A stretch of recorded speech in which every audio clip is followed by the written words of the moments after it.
안녕하세요, 여러분. 오늘은 우리 주변에서 가장 많이 발생하는 분쟁 중 하나인 상가건물 임대차보호법, 줄여서 상임법에 대해 깊게 파헤쳐 볼게요. 가게를 빌리거나 임대하신 분들 많죠? 근데 계약서 하나 잘못 써서 보증금 날리고 영업장도 빼야 한다면 생각만 해도 끔찍하죠? 오늘 영상 끝까지 보시면 계약할 때 꼭 알아야 할 법적 권리와 꿀팁, 그리고 실제 사례까지 모두 알려드릴 테니 채널 구독과 좋아요 꼭 눌러주세요. 시작합니다. 자, 그럼 상가임대차보호법이란 도대체 무엇일까요? 먼저 상가임대차보호법은 언제 만들어졌는지 아세요? 2001년에 제정되어 2002년부터 시행됐습니다. 이 법은 영세 상인분들을 보호하기 위한 법이에요. 우리나라에서 임대료가 너무 자주 갑자기 오르고 세입자가 갑자기 쫓겨나는 걸 막으려고 만든 법입니다. 아파트나 빌라 같은 주거용 임대차보호법과는 다릅니다. 주택임대차보호법은 집에 사는 사람들을 위한 법이라면 상가임대차보호법은 사업장, 즉 장사나 사업을 하는 사람들에게 적용되는 법이죠. 적용 대상은 가게나 사무실 같은 상업용 건물 일부 또는 전부를 빌려서 영업하는 경우에 해당합니다. 단, 보증금이 너무 크면 법의 보호를 못 받을 수도 있어요. 환산보증금에 따라 다르긴 한데요.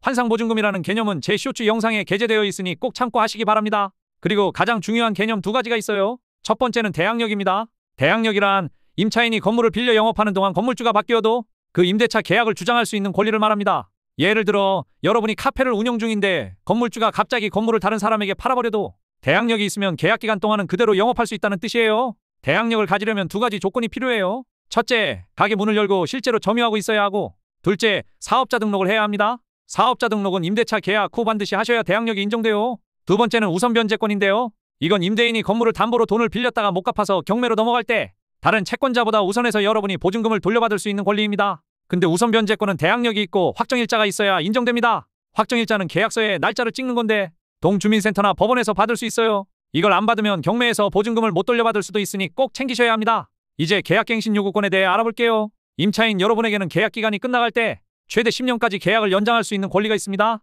쉽게 말해 계약 만료 6개월 전부터 1개월 전 사이에 계약 연장해 주세요라고 요구할 수 있어요. 하지만 임대인은 아래와 같은 사유가 있으면 갱신을 거절할 수 있습니다. 첫째, 3회 이상 월세를 밀렸거나, 둘째, 임차인이 무단으로 전대, 즉 임차인이 임대인 허락 없이 무단으로 남에게 빌려주는 짓을 했거나, 셋째, 건물이 너무 낡아서 재건축할 경우, 마지막으로 임대인이 직접 건물을 사용하려는 경우에는 임대인이 계약 갱신을 거절할 수 있습니다.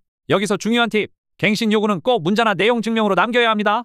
구두로만 하시면 나중에 법적 증거가 안 돼서 곤란해질 수 있어요. 임대료 인상에도 제한이 있습니다.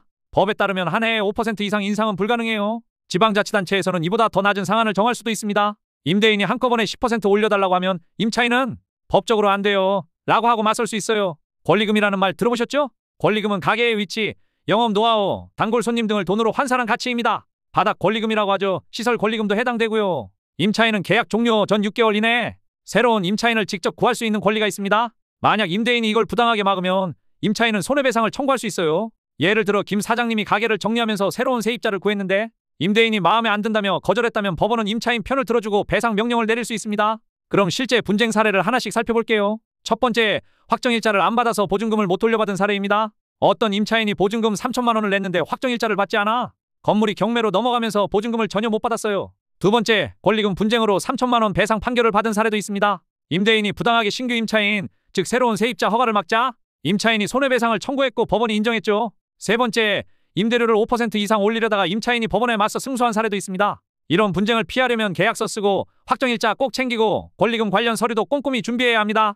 2025년 현재 상가임대차보호법도 변하고 있습니다. 보증금 한도가 올라갈 가능성이 크고요. 온라인으로 사업자 등록 신청 시 대항력 인정 범위가 확대될 예정입니다. 권리금 관련 규정도 강화되어 위반 시 배상액 제한이 없어질 수 있습니다. 항상 최신 법 개정을 확인하는 게 중요합니다. 마지막으로 임차인과 임대인 여러분께 꼭 필요한 체크리스트를 알려드릴게요. 먼저 임차인 체크리스트 보시겠습니다. 첫째로 계약서에 사업자 등록 가능 여부 꼭 명시하시고요. 두 번째, 입주 후 즉시 사업자 등록과 확정일자를 받으셔야 합니다. 현실에서는 이렇게까지는 하지 않지만 계약 만료 6개월 전 갱신 요구 내용 증명을 보내놓으면 확실하죠. 주의할 점은 한국 사람들은 내용 증명이란 문서를 보는 순간 불편한 관계가 되어버리니 심사숙고하셔야 합니다. 마지막으로 권리금 회수 기회 준비를 하셔야 합니다. 다음으로 임대인 체크리스트입니다. 계약 조건과 법적 한도 꼭 숙지하세요. 갱신 거절 사유에 대한 증거 확보하시면 더더욱 좋겠죠? 권리금 분쟁 대비 서면으로 기록 꼼꼼하게 하셔야 합니다. 오늘 상가임대차보호법 완전 정복 어떠셨나요? 법은 여러분의 든든한 안전벨트 같은 존재입니다. 하지만 법을 잘 몰라서 놓치는 부분이 너무 많아요. 오늘 영상 도움이 되셨다면 좋아요와 구독 꼭 눌러주시고 궁금한 점은 댓글로 남겨주세요. 다음 영상도 유익한 정보로 찾아뵐 것을 약속드립니다. 감사합니다.